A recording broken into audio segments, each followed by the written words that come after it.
D'autres types d'erreurs assez fréquentes.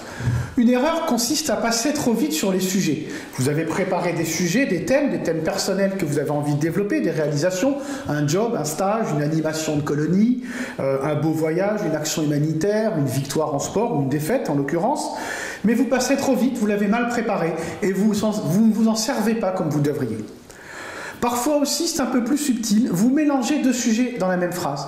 Par exemple, dans le cadre de mon activité de théâtre, j'ai travaillé pour financer la représentation ou son organisation. Résultat, le jury ne sait pas trop s'il doit vous parler du théâtre ou de la manière dont vous l'avez financé. Il partira sur un des sujets parce que ce sont des bons sujets, mais l'autre risque de passer à la trappe. Un exercice auquel vous devez vous entraîner pour éviter cet écueil.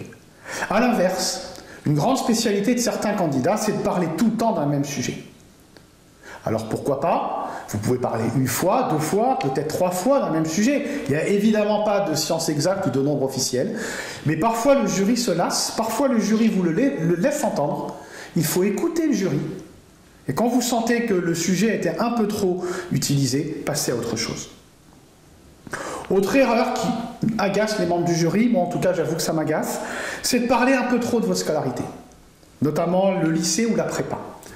Vous êtes maintenant dans la grande école, vous êtes admissible, on vous reçoit le plus souvent dans l'école, volontairement pour vous montrer que vous passez dans un autre monde.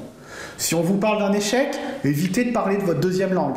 Si on vous parle d'un succès, évitez de parler, à l'inverse, d'un succès qui fait que vous avez beaucoup travaillé pour avoir de bonnes notes en maths ou en géopolitique. Sortez de ça. Et évitez aussi autant que possible de nous parler du stage de troisième. Enfin, une erreur aussi fréquente, c'est de paraître sous influence.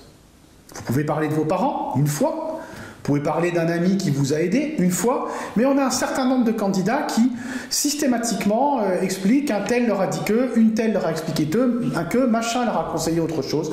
Et là, ça fait un petit peu beaucoup. On se demande si on devra faire entrer le candidat et tous les gens qui l'ont influencé. Donc, attention, montrez votre autonomie.